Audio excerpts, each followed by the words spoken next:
Hello everyone, this is Zeeebo and welcome to this Supreme Arena in recap series. So we are going to run through our Supreme Arena defense for the week 1 of the start of the season Supreme Arena runs. So the teams that I ran right here has a 90% win rate, pretty decent so far. So I was actually fine-tuning the team even throughout the whole week as we are sort of getting attacked right here from the defensive side. So we were actually at the top 4 on the calculation side, but on the reset, I dropped down to 13 over here. So I think generally speaking, I think the teams are pretty sound. So we are going to talk about the teams. So for this, I'll say like teams over here, I would say most of the time I would actually start to build the team around synergies, followed by the tiers of the units, and then obviously the positionings and the map recommendation, like what the map wants. So the teams are pretty much the same. I'm going to use all 3 of them for this week as well, so you guys can definitely try it. But throughout the whole week, I'll still be adjusting my teams to actually see whether or not I can find a more optimized combination, and also making adjustments such that if there's a counter on specific maps itself, I will be able to improve the positionings. So the very first one is the Mauler one. So for this one, we are running on the Mauler factional talent with Odie as well as Shakir and my Coco right here. So Odie is protected by our Torrent in front. So these are pretty much like some of my strongest units in the account. So they have the Paragon tiers to sort of suppress the enemy. And at the same time, we have the healing as well as the shielding prowess coming up from Damien as well as Coco to keep the whole team alive. And Torrent is actually really good against melee units. So if Odie starts to steamroll and slowly kill off the enemy, we will be able to win the fight. And despite this team not having like any Iron tools, we do have our dear Sanctum spell right here. So for those of you guys who do not know, Sanctum spell is actually a really good artifact against Iron teams, or just Iron in general, because when Iron pulls everyone together, the Sanctum spell will be able to cover all your allies and then provide the massive heal long enough for the healers to come online, followed by the Coco shield to come online. So this is team number 1. Later on we'll showcase some replays. So team number 2 right here is one with Skalita together with the Wilders combination. So for the Wilders Prime Carrier, I'm actually using Vala right here because the Wilders Prime Carrier Sylvian Scrub actually gives the Prime Carrier the invincible ability. So initially I actually wanted to put Lily May, but Lily May has already her own invincibility at the start of battle, and I think Vala is a lot better if she's able to conceal and then start steamrolling. And then we have the healing support from our Hewin right here, Paragon 3, pretty powerful healer in the team. And then we have our Danny right here as the frontliner to taunt, as well as use as the Wilders activator for the talent tower itself. So another way is using another tank from another faction, and then maybe running Tarsi for the Wilders buff. So I think for this map, this Infinite Front Frozen Respite, our Skalita is actually insanely powerful, because if you take a look at this, when the ally hero takes a fatal blow, applies the frozen status to the heroes immediately, and 2 allies can benefit from this effect during battle, and the frozen hero becomes invincible and steadfast, restoring 25% of their max HP, and once their HP reach 100%, the frozen status ends. So this is if they take a fatal blow, right? If Skalita hits them before they take the fatal blow, you will be able to scan them out. So Odie as well as Skalita is actually pretty decent for this map. So you can definitely try team 1 on this map just for that status over here. But for me, I'm using Odie on this map, and then I'm using Skalita on this map for the shielding as well as the late game carrying prowess with the insta Q ability right here. So this is the reason why I'm running this Skalita with the Wilders over here. And then for the third team, I'm using the Iron Almas control. But for this week, I actually decide to take out Almas to just try how well the twins will fare, but the original combo is with Almas. So we have Brian in the team to take that insta ultimate bait for Lily May. So like one of the most common units in my bracket is Lily May. So Lily May will usually cancel Iron, but with Brian, we will be able to prevent the cancel. So for this one, the previous week team was with Niru, which I'll showcase later, but for this week, I'm using this one. So I will be adjusting this. I don't think this is the most optimal because it's a little bit lacking on the frontlining power. So we shall see how it goes and then see whether or not we can come up with a better formation. So this is for the Wildest one this week. So let's run through some replays.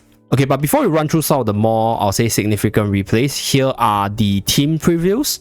So this is a sneak peek for all the positions from last week. So this is the position from last week. and then the same team setup, and then this one is the position from last week for the Wilders team. So this one was with Vala as the prime carrier like last week as well. So since we have both the supports of Hewin as well as Skalita, we are able to sustain quite well for the defensive buff on our weakened unit, as well as have that massive heals from Hewin over here. So next one we have the Iron Armor's control together with Bonnie, and then we have Niru over here. So we are gonna put Niru in front of Bonnie for Bonnie to get the insta ultimate from Niru at the start if Niru is able to pull it off. If not, if the opponent uses a Lily May to cancel Niru, Iron will be able to pull through the Iron Armor's combo.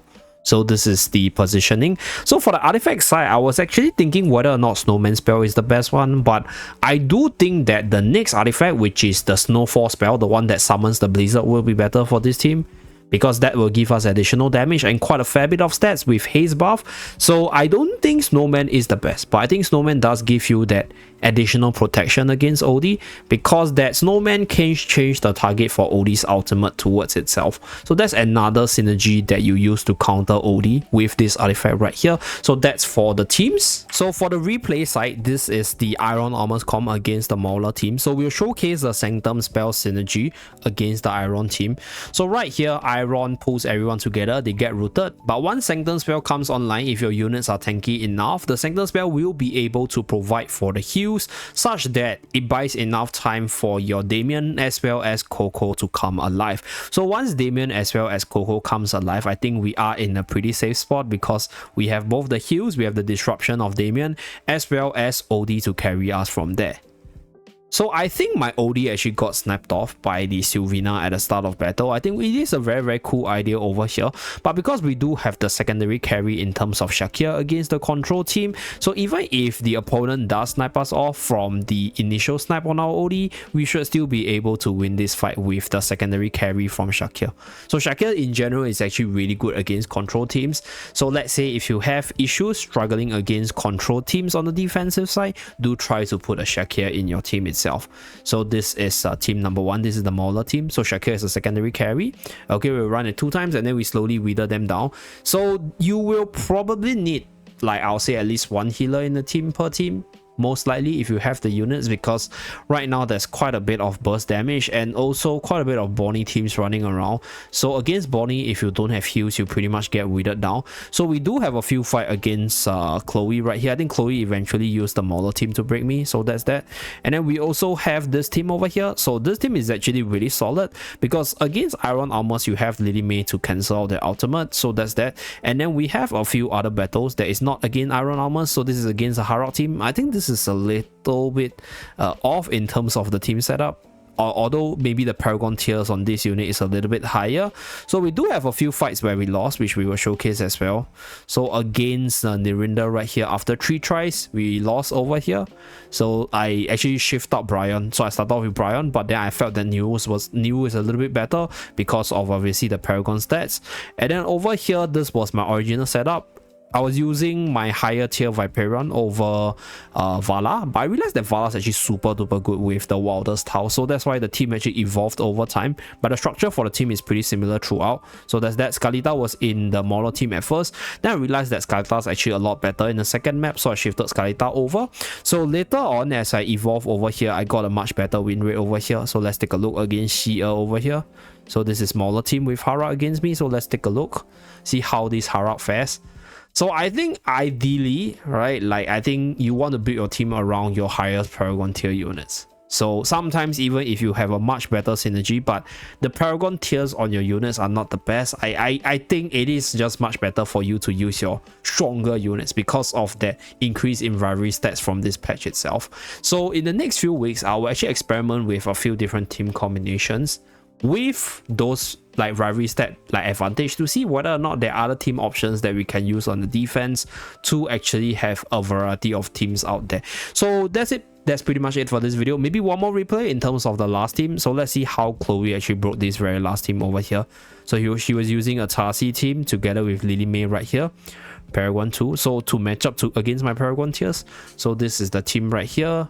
Yeah, so cancel the Niru. So Iron is still able to pull off the ultimate, but I think we eventually died off to Tarsi's ultimate. From the looks of it, I think we died off to Tarsi's ultimate.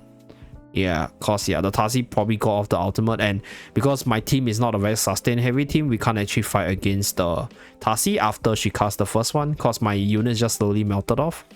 So that's that. Okay, Lily May died to Bonnie right here, but Skyita came down and then did the remaining carrying job right here. So this is with regards to the Iron Armors team. So Iron Armors probably will still work against like most team setups, provided if you have a way to negate that Lily May like first ultimate cancelling. So that's that. So these are the few teams that I use for my very first week of Supreme Arena on my main account, and stay tuned for Z Viewer Supreme Arena for this week, where I challenge myself to climb up the ranks with a completely free to play account. Thank you very much for tuning in. Do remember to like and subscribe to see more. I'll see you guys again in my next video. Bye guys.